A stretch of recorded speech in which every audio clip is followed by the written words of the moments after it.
খুলনা 1 ডাক ও পটিয়াঘাটা তার প্রাথমিক বেসরকারি ফলাফল ঘোষণা করছি। শুরু থেকে করি। জনাব অচ্যুত কুমার মণ্ডল, তিনি স্বতন্ত্র ঘোড়া প্রতীকে পেয়েছেন 710 ভোট। জনাব আমির এজাজ খান, বাংলাদেশ জাতীয়তাবাদী দল ধানের শীষ প্রতীকে পেয়েছেন 1,21,352 ভোট। জনাব কিশোর কুমার রায়, বাংলাদেশের কমিউনিস্ট পার্টি কাস্তে প্রতীকে পেয়েছেন 4,742 ভোট।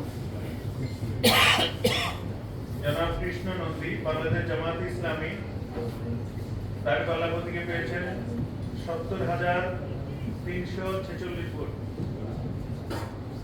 জনাব গোবিন্দ হালদার, স্বতন্ত্র প্রার্থী পলাশ প্রতীকে পেয়েছেন 894 ভোট। জনাব জি এম রকমুজ্জামান, গণ অধিকার পরিষদ ট্রাক প্রতীকে পেয়েছেন 84 ভোট। জনাব প্রবীর গোপাল রায়, বাংলাদেশ মাইনরিটি জনতা পার্টি রকেট প্রতীকে পেয়েছেন 567 ভোট।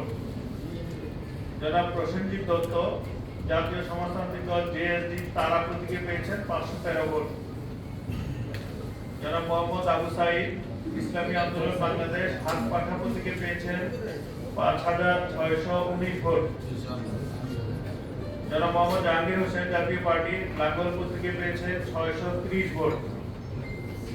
জনাব সুনীল শুভ রায়, বাংলাদেশ ইসলামী ফ্রন্ট মোমবাতি প্রতীকে পেয়েছেন 881 ভোট।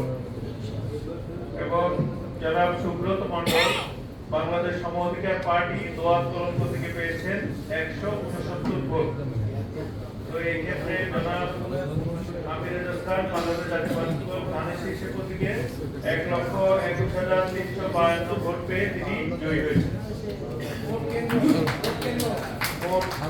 ভোট কেন্দ্রের সংখ্যা 120। ব্যবধান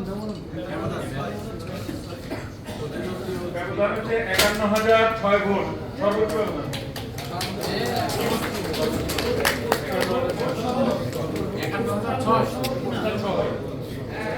51,006 ভোট, পোস্টাল ভোট সহ। এবার এই আসনের গণভোটের রেজাল্ট বলছি।